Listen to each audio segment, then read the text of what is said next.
Chapter 1: The Architecture of Control, Building Reality from Birth. Once upon a time, in a tower hidden from the world, there lived a young princess who had never seen the sun. From her very first breath, she had only known shadows, shadows of dangers that danced across the walls, shadows of limitations that grew longer each year, shadows of a life she was told she could never live. The evil witch who claimed to be her devoted guardian tended to her gently, whispering tales of the dangerous world beyond. Someone so fragile, so special, the witch would coo, would surely perish outside these walls. And so the princess lived in her world of shadows, believing every flickering image was pure truth. But one day, a mysterious letter found its way into her tower. Words of a world beyond, signed by a hand that promised to see through the witch's lies. And suddenly, questions began to bloom like wildflowers in her mind. If she was truly so fragile, why did she feel so strong when the witch wasn't watching? If the world was so dangerous, why did other people seem to move through it so freely? If she needed constant care, why did she feel perfectly well when left alone? Each question sprouted 10 more just like it, until her mind buzzed with doubts that had been sleeping for years. What if the shadows weren't the whole story? What if there was sunlight waiting beyond her tower walls? What if everything she had been told was wrong? Little did she know that some promises of rescue come with a price too terrible to imagine. Welcome back, Nuggets. This mother clucker's got some thoughts. Let's ruffle some feathers and get into the video. And if you would like to support my baby chick of a channel, please consider liking and subscribing, and don't forget to go check out all my other videos.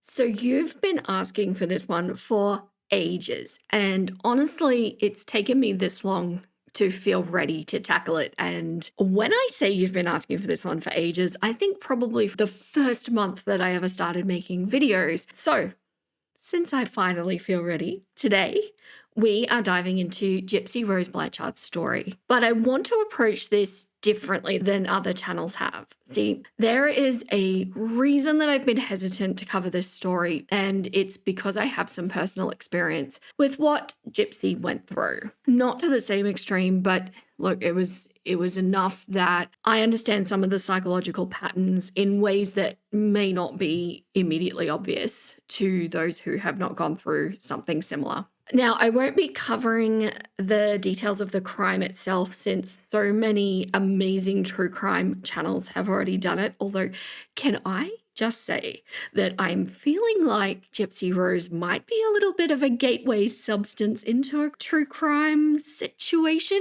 I mean, are we feeling a second channel? Are we? I don't know. I'm getting ahead of myself. Let me continue.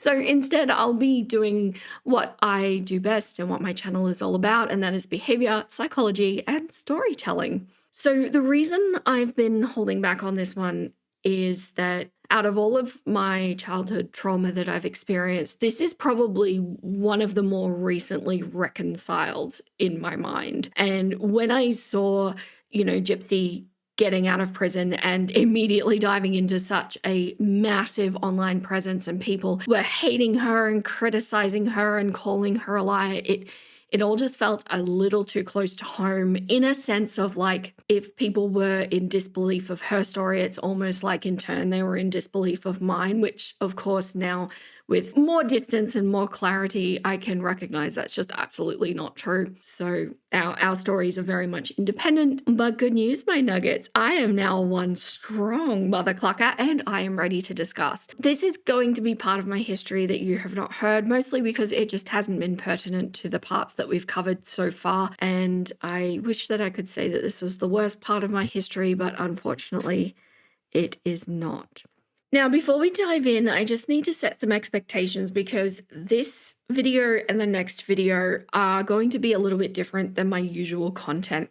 Normally, I focus on behavioral analysis using other people's stories to teach broader life lessons and philosophical concepts. And I don't usually share quite as much about myself in videos in relation to the amount of time that I'm going to be sharing my story today. But this particular case requires a different approach because my lived experience genuinely illuminates aspects that would otherwise be invisible. This was originally supposed to be just one chapter on basically Gypsy's story up until her prison release, but my deep dive got a little too deep, so now it's going to have to be 2 chapters instead because the complexity of this story just simply can't be condensed into a single video. There are 2 crucial things to keep in mind throughout this entire series.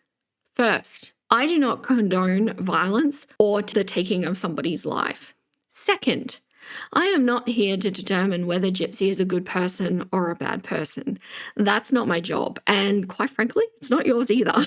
Instead, I want you to enjoy the journey as I take you through the ups and downs of this incredibly complex story. I'm going to start with my own personal accounts, and I know that some people prefer to focus solely on the subject without hearing how it relates to my personal experience, so I will provide a time code for that, but I do genuinely believe that my story provides crucial context from my perspective, why I see what I see, and how I draw certain conclusions. But I will leave it up to you to engage with this content in whatever way brings you most joy. So, without further ado, let's get into this video. Part 1. Factitious Disorder Imposed on Another. A personal story. So let me start with my story, and then we'll see how it connects to what happened with Gypsy. So unlike Gypsy, my part of the story starts when I was around 8 or 9.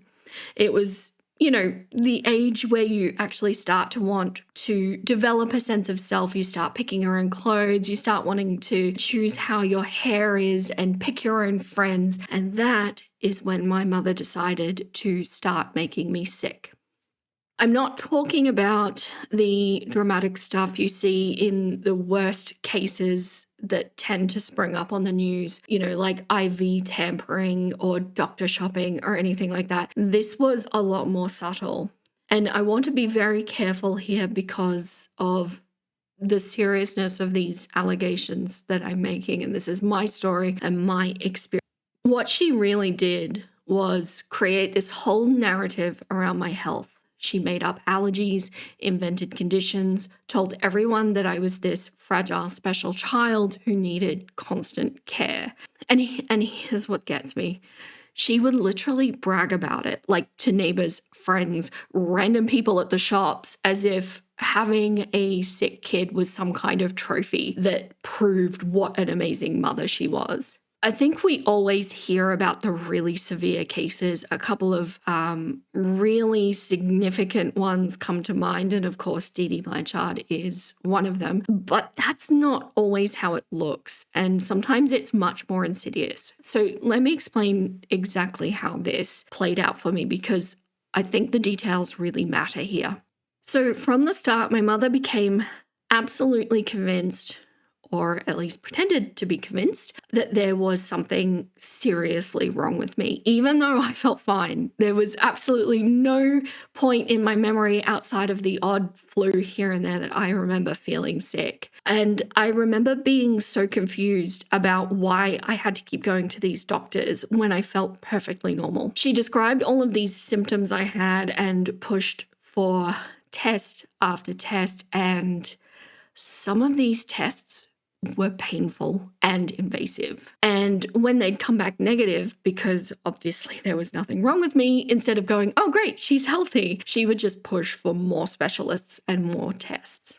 At one point, I actually ended up seeing this nutritionist who put me on the most ridiculous elimination diet. And it went from very, very, very stringent to gradually introducing more things. Of course, if you've had to do this particular kind of diet, you know what I'm talking about. But this was before the gluten-free fad was a thing. So finding this food that I was quote unquote allowed to eat was an absolute nightmare. And A lot of these foods I absolutely hated and actually made me feel physically sick, which of course then my mother saw me feeling unwell and was like, see, I told you there was something wrong. And looking back on it, the only thing that I think actually came out of all of this is that it showed that I was just a little bit lactose intolerant, which is totally normal, probably a little bit younger than what you would generally see it in people, but I'm not even that bad. Like I can handle cheese and I can handle, some dairy.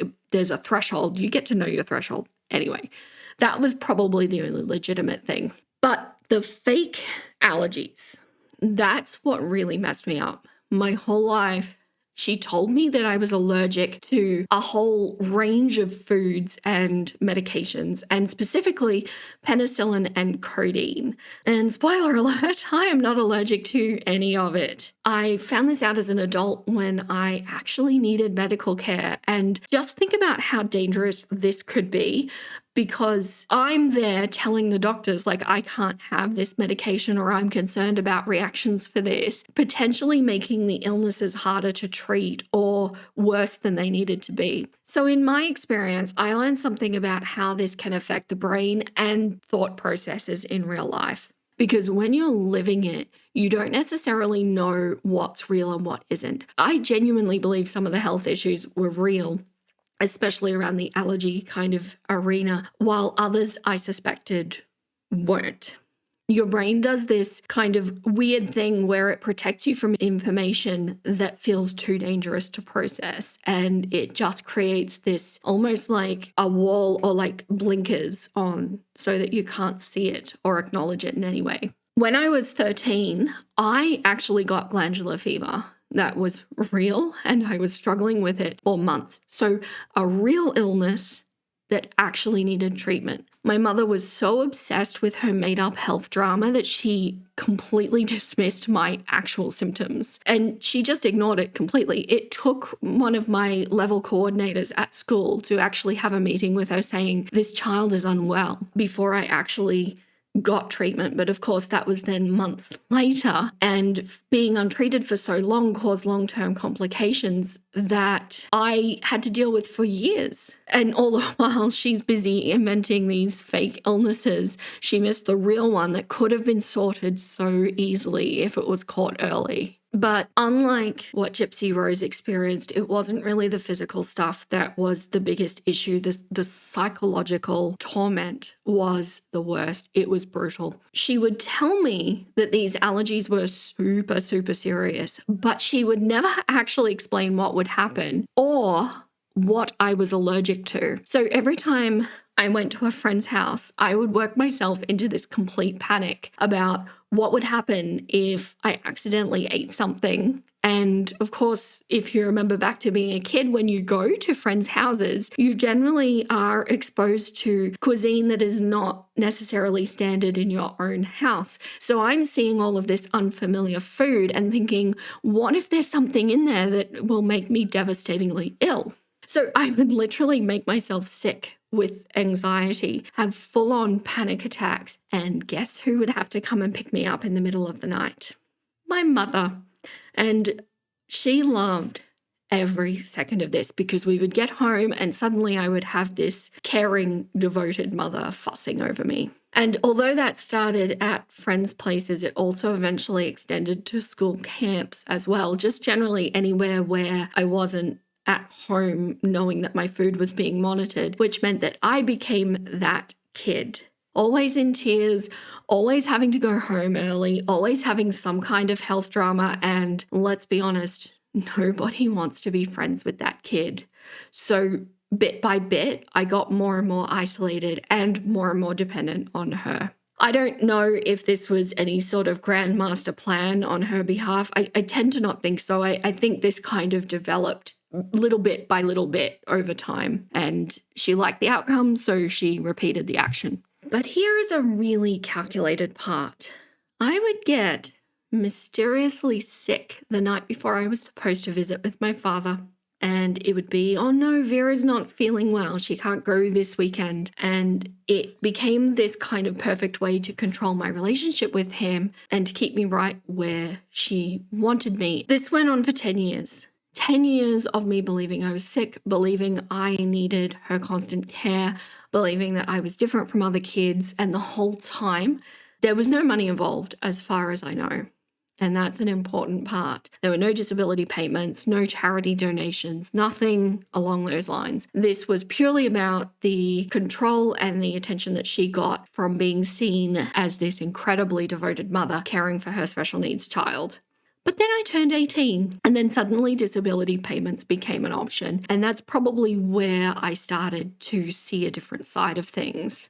So obviously, this is nowhere near as extreme as Gypsy's situation, but the psychological patterns, the reality distortion, the using fake illness for control and attention, that's all there. That is all the same. So everything changed when I met my future husband. He was the first person from outside of my mother's web of lies who actually started looking at it and asking questions. Simple stuff like, how do you know you're allergic to that if you've never actually had a reaction? Or that is a completely different story than what she said the last time. And this is one of the hardest things to kind of describe to somebody who's never been through this kind of thing. When you've been controlled and conditioned like this for years, your brain just has a way of accepting things. It overlooks things that would be obvious to anybody else. And no wonder she hated him. So slowly and painfully, this whole constructed reality started falling apart. And I cannot even begin to express to you what it feels like to know that everything in your world is a lie, even down to silly things that shouldn't be factored. So I got to the point where I literally couldn't tell what was real and what wasn't real anymore. It just felt like a mess in my brain, like a giant bundle of knotted yarn altogether, and I couldn't make sense of it. And my husband actually started to play this real or not real game with me, just like Katniss and Peter do in Hunger Games, and it helped me thought through what was true. In the end, I basically just had to make a rule that if I hadn't personally witnessed something, it wasn't even worth considering. And even to a point, if I had witnessed it, it's possible that there was perspective conditioning laid over things, and potentially I couldn't even rely on that. So you kind of just get to the point where you cut off the history and don't worry about it anymore. Just move forward with your future. Here's what people don't get about recovering from this kind of thing. What I found about my recovery process was that your memory doesn't just snap back to normal once you're out. So the bundle of knotted yarn, it doesn't just go, oh, now we know everything wasn't true, let's just untie ourselves. It takes years to sort through what's real and what wasn't. 10 years of being various degrees of hot mess, in my case, to be specific. Your brain literally has to rebuild your understanding of your own life. And it's not neat, and it's not a linear process. Details can change as you get clarity. Timelines kind of shift as you realize how things actually connect. And to everybody else, especially if you're doing interviews through this process, can look like you're lying or being inconsistent, but it's actually potentially, definitely in my case, just a traumatized brain trying to make sense of experiences that don't seem to fit into normal categories. Looking back on it, I think that there was this silent subconscious part of my brain operating in the background, seeking rescue even when I couldn't put that into words or into conscious thought. It's like my subconscious knew that I needed to find somebody from the outside to break the spell. And if you've ever seen the Disney movie Tangled, that is my fairy tale, and my husband is my Flynn Rider. Everything in that movie, except that the evil witch is actually my mother and the king and queen are my father and stepmother.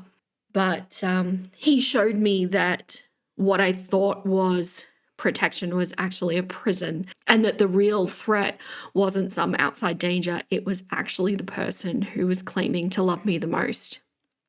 And what's interesting to me is Gypsy did exactly the same thing. First with this guy called Dan that she met online, and then with the infamous Nicholas. She was looking for somebody outside her mother's constructed reality who could see through the lies. Like me, it's possible that she didn't consciously know she was seeking rescue, at least not at first. But part of her understood she needed someone from the outside to help her see the truth. Obviously, though, the men we chose had some pretty significant differences in their methods, to say the least. Part 2, Gypsy Story, a chronological deep dive. So for my returning nuggets, I know you understand my intent and approach, but when new videos go out, especially when they're on new people, new nuggets come in, which is fantastic. So for especially my new nuggets coming in, if you've never seen my videos before, this is not something I usually explain in every video, but let me be crystal clear about what this channel is and what we're about to do together. So my aim here is not to victimize or vilify either party in this story. And the older I get, the more convinced I become that true, pure evil and pure good just don't really exist. We all operate somewhere in the gradient of grey.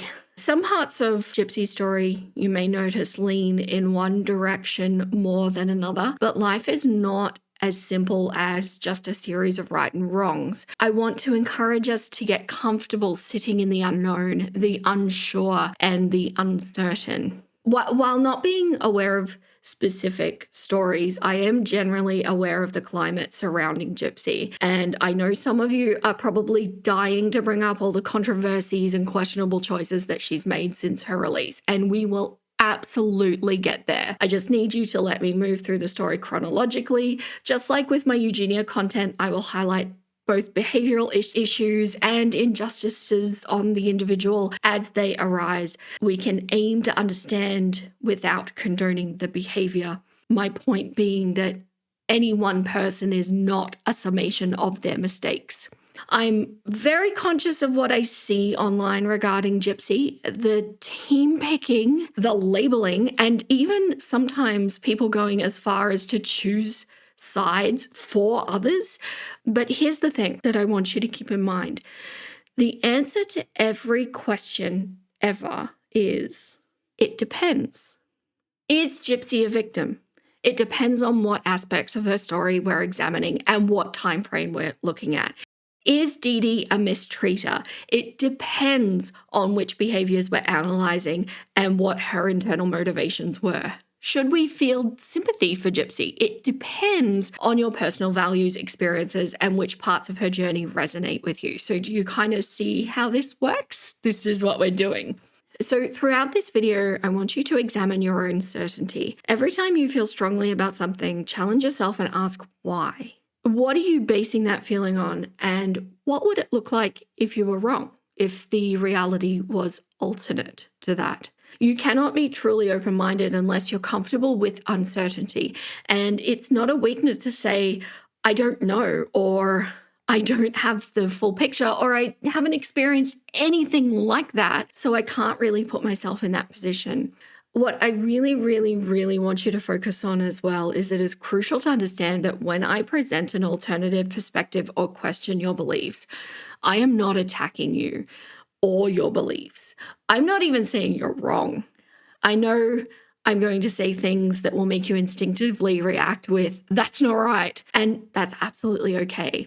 The reason I approach these topics this way is because I have a statistically uncommon set of experiences that represent a small demographic, thankfully, around these situations that often aren't spoke about openly.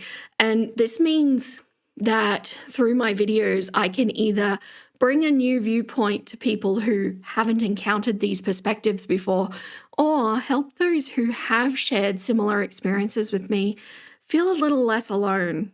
I also need to acknowledge that in this video, I'm stepping outside my usual comfort zone here. While I always do my best to fact check and verify and re-verify information, I am just a human and I can make mistakes. This kind of fact-heavy content isn't my usual territory. Normally I focus on perspective and behavioral patterns, and my perspective is always simultaneously right and wrong, which is comfortable in a way for me. So I always encourage you to please do your own research before you repeat any of the information found in this video. It's entirely possible that Dee Dee is either or some kind of combination of someone who genuinely saw something concerning and anxiety or paranoia drove her to go too far in the wrong direction or too extreme towards what she thought was wrong, and or someone who was incredibly mentally unwell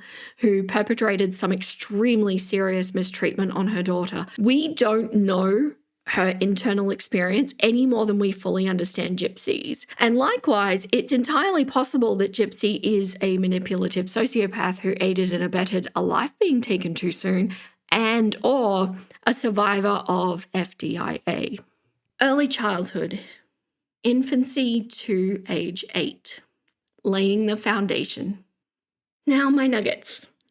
I am going to say this once, so listen up.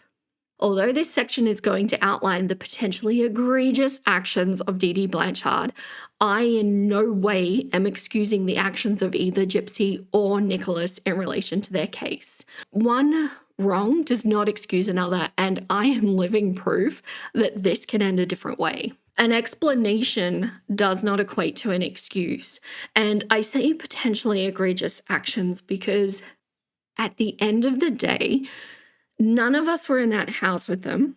None of us can claim to know for sure what happened. And there is a solid amount of evidence to be argued on both sides. I know this case very well. I've listened to a lot of interviews and court proceedings and interpretations of the evidence. But I can tell you that having lived what I've lived, I believe that Gypsy experienced some significant medical mistreatment from her mother. And please note that mistreatment is the YouTube safe word for the actual word starting with A that we will be discussing. My perspective is that at worst, she may have been opportunistic after the crime with some of the things that she claimed and said. At best, she's a victim who felt there was no other way out. Either way, a survivor of FDIA, I'm just not exactly sure where she lands on the spectrum of severity or of blame versus victimhood. So with that in mind, let's talk about Gypsy-Rose Blanchard's experience, because when you understand the timeline and see how systematically this was constructed, it becomes clear that we might be looking at one of the most elaborate cases of reality manipulation ever documented. Dee Dee didn't just start with wheelchairs and feeding tubes. The pattern and evidence suggests she started small and built her narrative gradually. The first fabricated condition was believed to be sleep apnea when Gypsy was just a baby. And this isn't just a casual concern. At only 3 months old, Dee Dee was taking Gypsy for overnight hospital stays with sleep monitors. After extensive medical testing, it showed that there were actually no issues. But, of course, that didn't matter. Dee Dee had found her starting point, and think about how perfect this is as a starting point. Sleep apnea in infants is genuinely terrifying for parents. It requires constant monitoring, and it positions the mother as this vigilant, life-saving caregiver from day one. What I find particularly concerning from a behavioral standpoint, Dee Dee was already demonstrating the sophisticated medical knowledge that would become her trademark. She knew exactly which conditions would generate maximum sympathy while being difficult to definitively disprove. Sleep apnea doesn't leave any physical markers, and it's basically all about the caregiver's reports of breathing episodes and the child's distress. But from the very beginning, Dee Dee was positioning herself not just as a mother, but as a medical expert. She would use terminology that impressed doctors, ask detailed questions that made her seem incredibly informed and devoted, and The medical community saw her as this amazing advocate for her child, the kind of mother that every sick child deserves. And this is where we see the community manipulation starting to work. Neighbors, friends, church members all witnessed this incredibly devoted mother dealing with her fragile baby. And if you think about being one of those community members, you don't look at parents with a sick child and immediately think the worst. You look at them and you think, what an unfortunate hand they've been dealt, but look how wonderful they're dealing with it. Dee Dee was building her social identity and her support network around being Gypsy's savior. Every sleepless night she claimed to have, every medical appointment she attended, every worry she expressed, it all fed into this narrative of the sacrificial mother. As Gypsy got a little bit older, maybe around 3 or 4, Dee Dee began introducing new conditions. But notice how carefully she chose them. Things like developmental delays and learning disabilities that were subjective, that relied heavily on the mother's reporting that explained why Gypsy might seem different or need extra care. The doctor shopping pattern started early too, but at first it was very subtle. If one doctor said Gypsy seemed fine, Dee Dee would express concern that maybe this doctor wasn't taking her seriously, maybe they needed someone who specialized in these kinds of complex cases, and so she presented herself as the mother who would stop at nothing to get the child the help she needed. And this is where a line can be really, really fuzzy, because it is correct to advocate for yourself or for a dependent when it comes to healthcare. So this, again, at this point, should not necessarily be ringing any alarm bells. And here's something really important to understand. During these early years, there were probably no major financial benefits. There's no evidence of major financial benefits. This was pure psychological payoff. Dee Dee was getting validation, attention, sympathy, and social status from being the mother of this special needs child. Like, if you think about it, people admired her dedication. They praised her knowledge. They supported her emotionally. She was building an entire identity around being Gypsy's devoted caregiver. And the foundation that she laid during these years was crucial because it established her credibility very early on. By the time the more dramatic conditions appeared, everybody already knew and saw Dee Dee as being this incredibly informed, devoted mother who'd been dealing with Gypsy's health issues for years. Nobody questioned her, and why would they? But what's really insidious is how this affected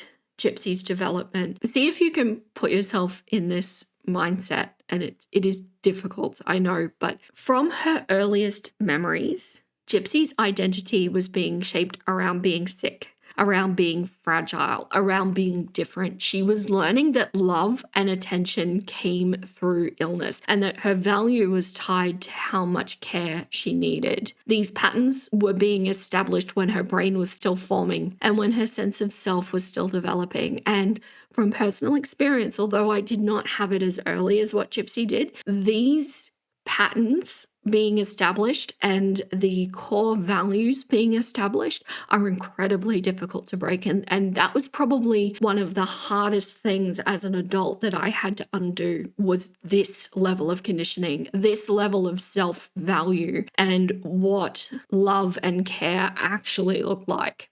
It's incredibly difficult to undo. And what's really telling is how early the performance aspect started. So when Gypsy was around 7 or 8, she had a minor motorcycle accident with her grandfather. She just scraped a knee, nothing serious, but Dee Dee saw this as an opportunity. She told Gypsy the doctors said she needed a wheelchair now.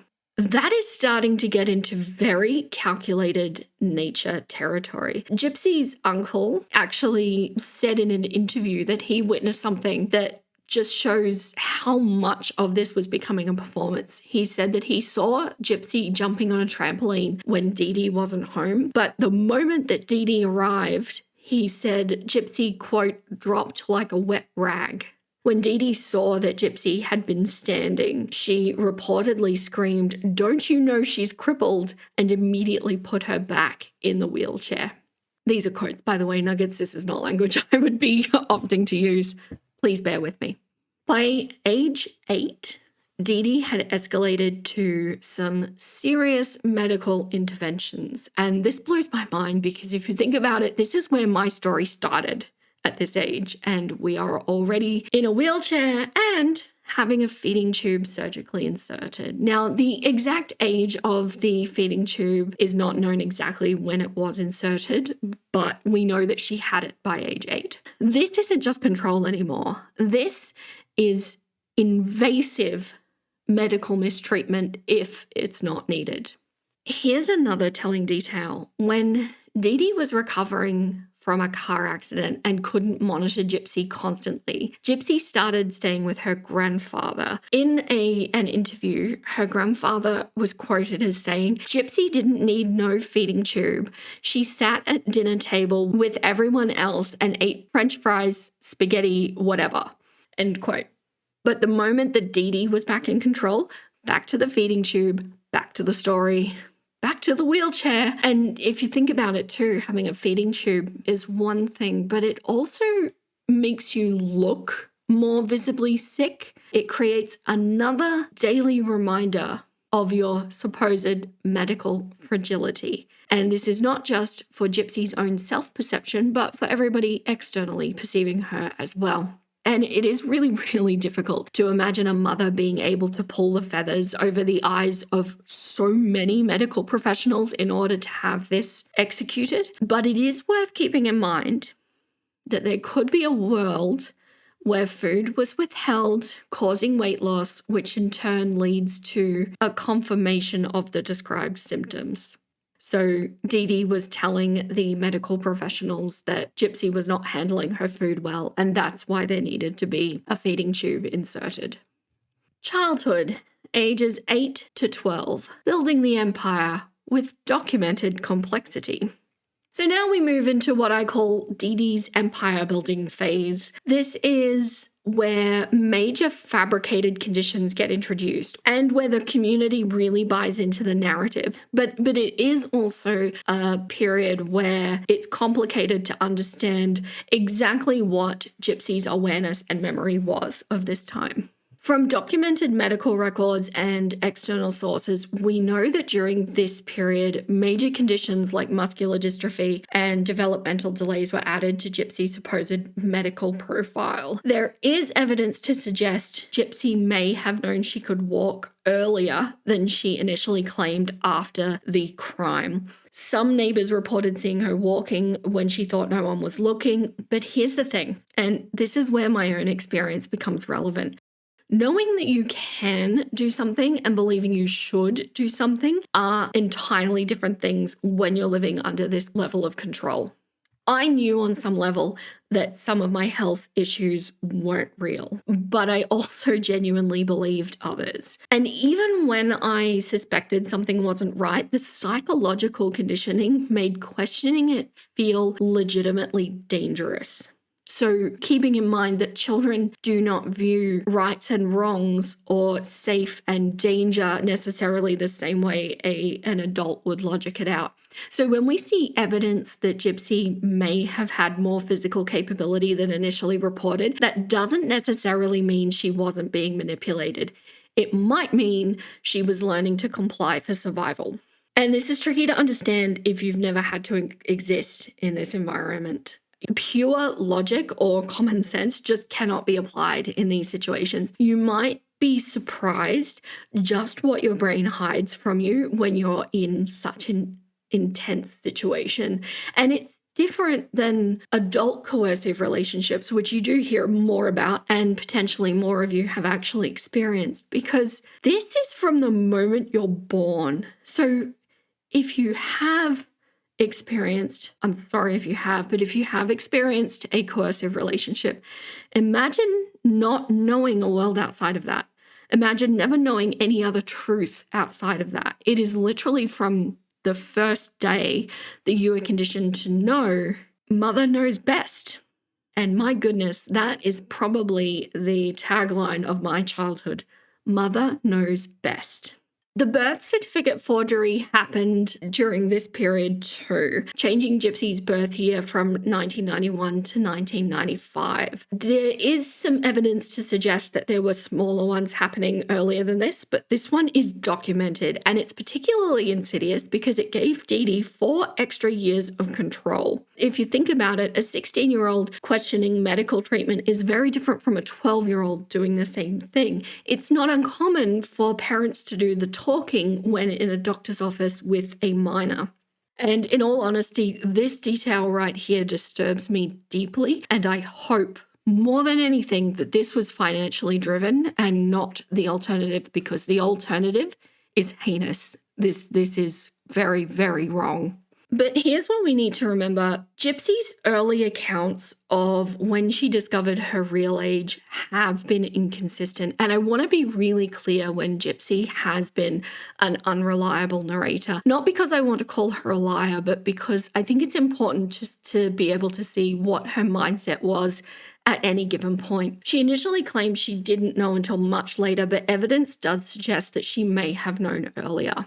So does that mean she was lying, or does it mean that she was living with false information for years and then being asked in interviews to reconstruct what you knew when, while your brain is still scrambled from trauma and it is incredibly difficult?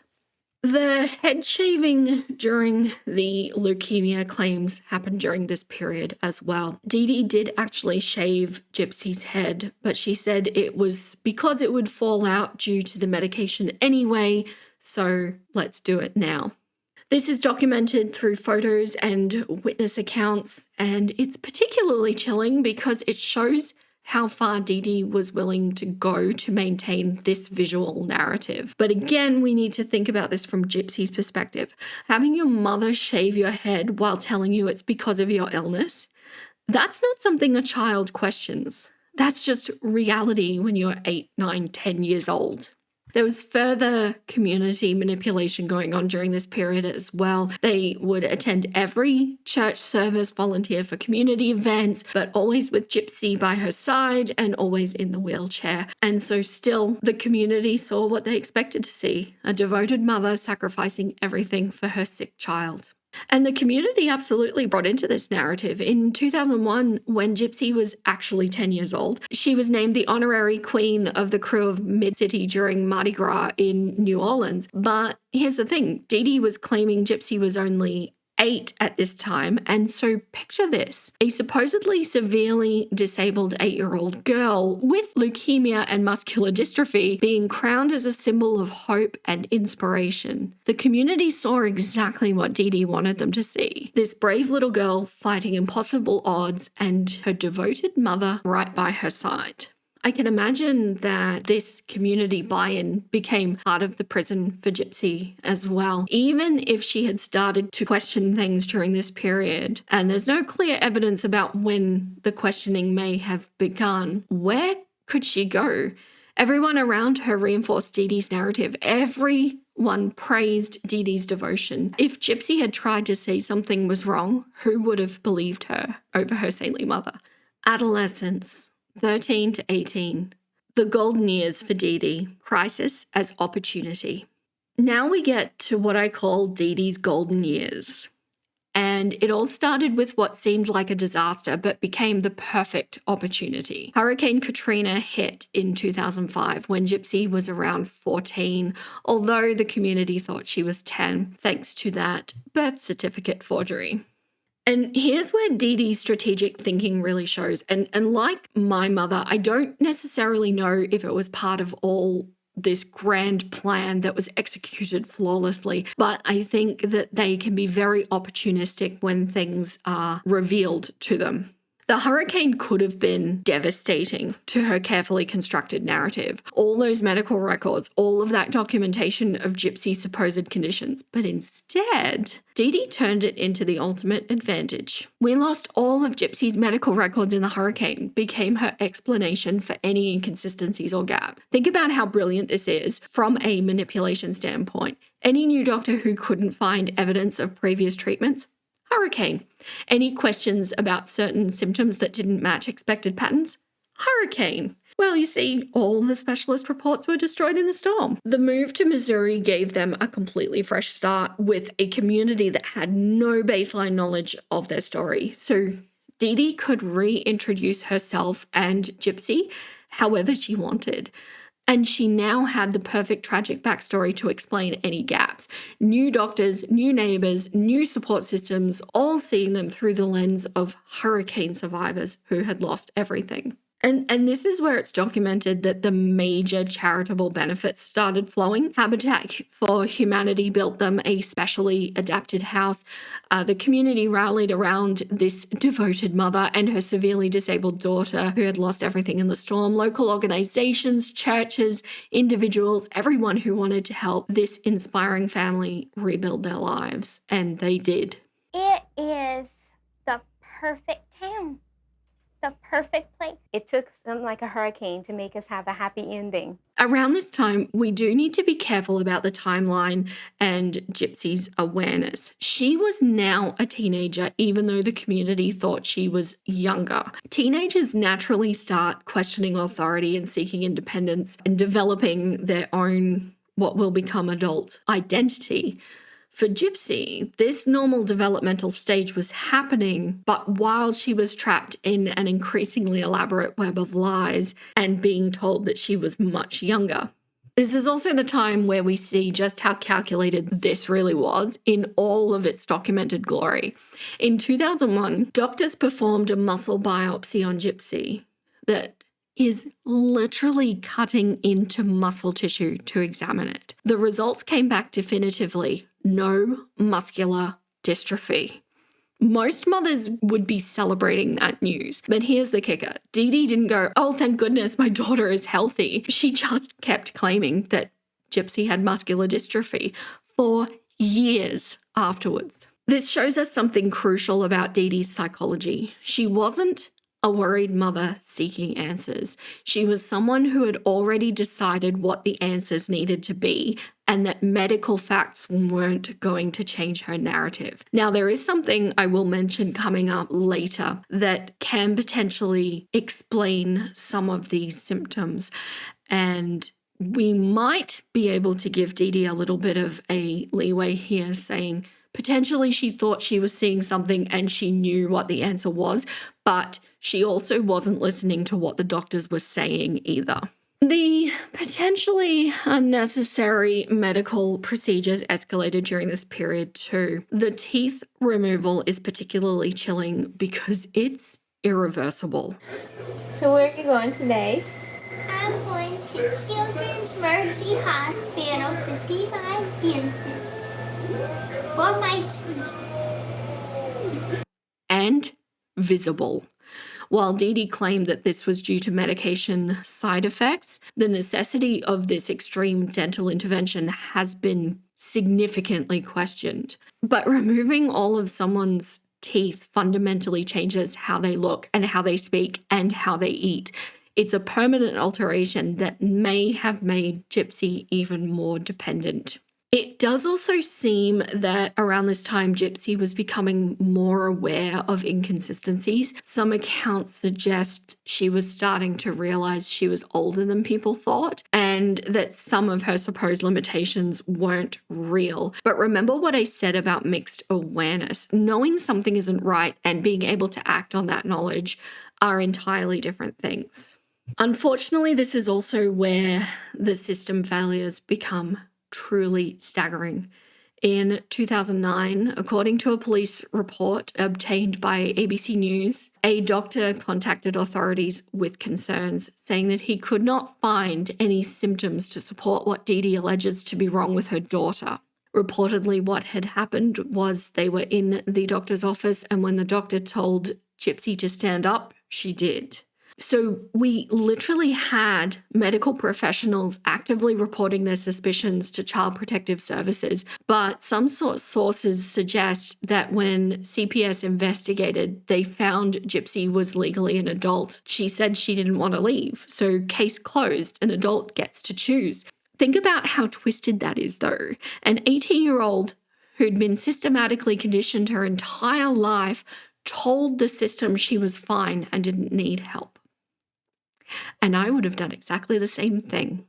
The social media explosion started during this period too. Dee Dee began posting extensively about their journey, their gratitude for community support, updates on Gypsy's conditions. The online world became this fascinating double-edged sword for Gypsy during her teenage years, as it did for me. On one hand, Dee Dee used it as another tool for control and narrative management, but on the other hand, it became Gypsy's first real window into a world outside her mother's constructed reality. Dee Dee's social media presence during this period was incredibly sophisticated. She documented everything: medical appointments, treatments, Gypsy's quote-unquote brave moments, community support. But I believe the posts served multiple purposes.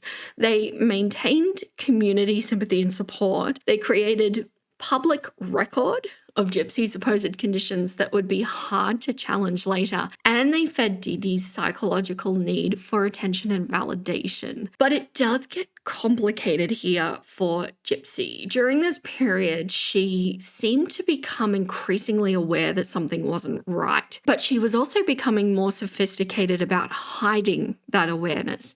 There's evidence that she had some internet access, though Dee Dee tried to control it heavily. And so we start seeing Gypsy's first attempts at seeking outside perspective. That unconscious rescue seeking that I talked about in my own story, I have a theory, was also happening to Gypsy at this time.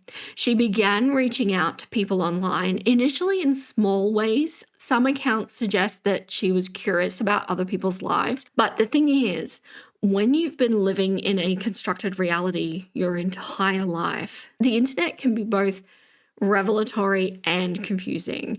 Gypsy was seeing how other teenagers lived, what normal family relationships looked like, and what actual medical conditions involved. But processing that information and understanding what it meant for her own situation, that is an incredibly complex thing to comprehend when your reality has been manufactured from birth. And although there's evidence to suggest during this period that Gypsy was aware of her physical capabilities, we really, really need to understand this through the lens of survival psychology. Just because she could walk doesn't mean she felt safe walking. Just because she knew something was wrong doesn't mean she knew how to change it. If Dee Dee was anything like my mother, it was made crystal clear from very early on that you do not want to pose any form of challenge or resistance. In my case, I was kept in line with a bitter cocktail of guilt, tears, and full-on meltdowns, hysterical meltdowns. And when that failed, just pure aggression. You learn young, you learn fast, and you learn to just go along with whatever keeps the peace.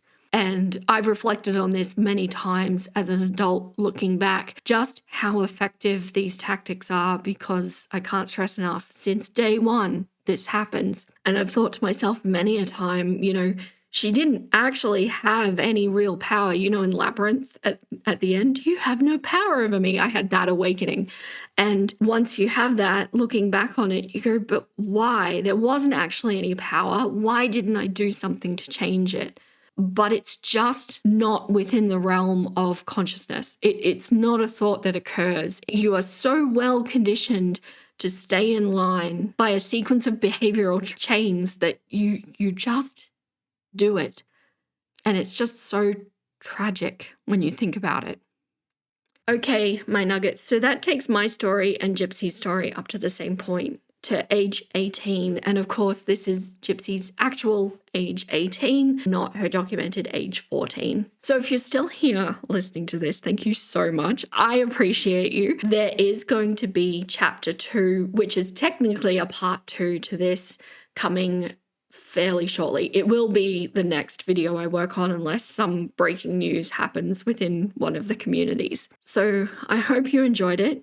I hope that I've been able to give enough context around the perspective that I'm seeing. This is definitely from my viewpoint. It's really, really important to me. I don't want to be excusing Gypsy, and I also don't want to put all of the fault on Dee Dee either. I think that these situations are incredibly layered and incredibly complex, and they're just not these nice little neat black and white packages that we would want them to be in order to understand them. So stay tuned. That's all the clocks I have left to give today. Stay golden, my little nuggets, and I'll catch you next time. Happy endings are not just in fairy tales, they're real. Hey,